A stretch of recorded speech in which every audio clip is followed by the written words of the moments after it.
Hi everyone, it's Catherine here from Inky Finger Cat. I wanted to come on and just say, wow, I've had so many new followers during my Christmas in July series. It has been ridiculous. So first of all, if you're here and you've only just joined me, thank you so much. I'm pleased that you liked what I was making. It was hard work to do a full month, but I really enjoyed it. So thank you so much for all the new followers, people who've left comments. It's been really nice. I'm actually going to make some backgrounds today. I'm not going to make a final card or anything like that. I'm just going to make some backgrounds. And the reason I'm making backgrounds is because one of my new followers, Tracy A, I think that was her name, commented on my blog post actually, saying that she'd found me through my YouTube channel. And she liked my jelly print backgrounds, and she couldn't find any videos that I'd done with you where I showed how to do the jelly print backgrounds. And I was like, do you know what? I don't think I have ever done any videos where I've actually done jelly printing online or on video. And the reason for that is I tend to batch make them, as in I just do a whole load of backgrounds, stick them in a box, and then just use them as and when I feel inspired to use them. So I thought, well, I'll do that. I will speed up the process probably because I don't do very well at crafting and chatting anymore. I just get lost in what I'm doing and forget to talk. So I'll stick you into the overhead camera and then I'll talk you through the process as a voiceover. So thank you again to all of my followers. It's really appreciated. So future Catherine here, having had a lovely 50 minutes making backgrounds. Just delightful. So I use a 6x6 jelly plate. I've had this for years. I also use a speedball brayer, but I use one specifically for painting, so I don't really bother cleaning it off as such. So it's got texture to it and everything, which I think just adds to the thing. Now, I, at this point, just grabbed my box of random paints because I'm trying to still clear up the craft room, get rid of supplies that I don't use anymore, either by selling them or, in this case, any paints that are really sort of like dried up and not really suitable for use anymore. I'm just chucking it in the bin. I do later on in the session get out my slightly more decent paints, my paparazzi frescoes, but this is a mixture of paints that I've bought that are quite cheap or small samples that I've had and stuff. So some of them end up going back in the box at the end of the session and other ones don't. They go into the bin. I am literally just grabbing things at random at this point. I have a big box of stencils. Again, I don't really take care of my stencils of this kind. I don't bother washing them or cleaning them or anything like that. They still work fine. There are some stencils that I wouldn't use for jelly printing, to be honest. Ones that I've probably spent more money on. But my painting stencils, I don't really mind if they get a bit mucky and a bit grungy, because generally that's what I'm going to be doing. So I'm going to talk through the whole of this, but I'm obviously not doing it step by step, and you're seeing it all in sort of like sped up, probably 4 or 5 times the actual speed. But my process is very much, I zone out, I add paint at random. I mean, obviously I keep the colours that I think will work together. I usually have a stack of card ready to print onto. So you can see to the left hand side, there's a whole load that I've it's basically A4 cut into quarters. And that means it's just ready for printing onto. I have my box of stencils there.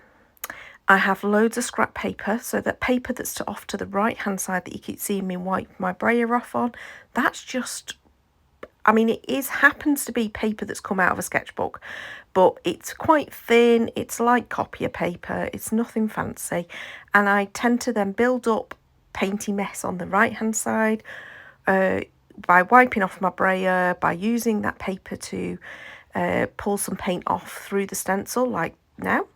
That was perfectly timed. But yeah, and those painty papers end up getting used as well. They get cut up and put into my backgrounds box just as much as the prints do on the left hand side that I'm sort of building up a stack of. Sometimes I use a single colour. Sometimes I use far too much paint like I did here. So, okay, let's talk through what to do. Okay.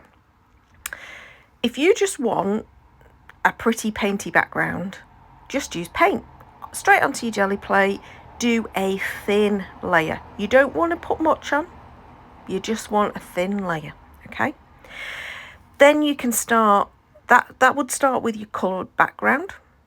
Then you can start printing on top of it. So you'll see on some of these, I go backwards and forwards, and I'm constantly building up layers, etc. I'm not keeping to just one.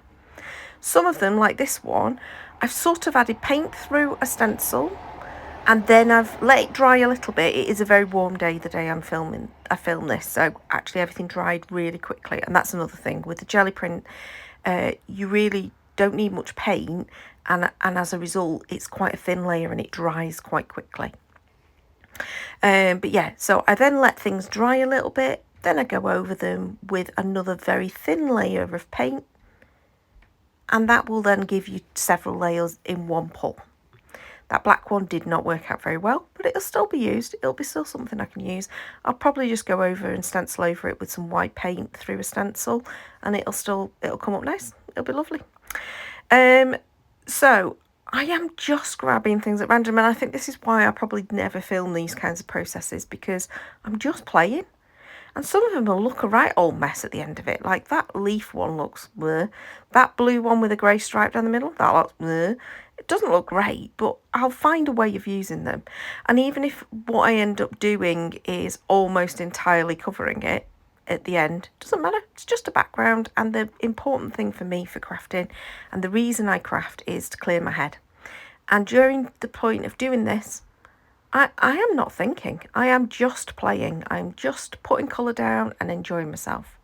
So you can see by this point I have moved on to my paper artsy paints. So some of them are translucent, some of them are more opaque, some of them are semi-translucent, semi-transparent. Can't remember what they call them. Semi-opaque maybe.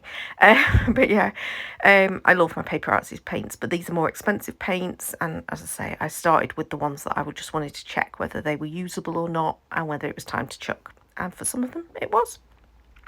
Sometimes you'll see I use pieces of paper in order to create stencils. I really like doing that with the torn edge, and there's a couple of them that worked out really well. And the other thing to remember is to add in some metallic paints. So I think some of my favourite pulls from this particular session are the ones where I've used a bit of copper or silver in them. I think they're just so pretty. The other thing to think of is if you use a translucent paint like this one that's going on now, you can totally colour over the top of something else that's already down. If you put an opaque paint down, it's going to block it out, and you are not going to get as much of the pattern or the colour that was underneath it. That one that I just did then, I really like that. That was sort of like orangey goldy colour with the copper. And that was it. So I've ended up with these painty papers. 3, 4, 5, 6, 7. That one's all shiny, I love that. 8, that one's got gold bits on it. So 8 painty papers and 4, 5. I think you can count. 6, 7, 8, 9, 10. Oh, I love that one with the torn edge. 11. I love that one with the sparkle, the shine to it. I've now lost count. I think 16. 16 lovely jelly prints. So here's my little stack. Once those are totally dry, I'll chop up the papers behind. Some of them were still a little bit damp feeling just because there's a lot of paint on them. But I hope that was helpful for those of you who wanted to see me do backgrounds. At some point, I'll make cards out of those. But until next time, bye.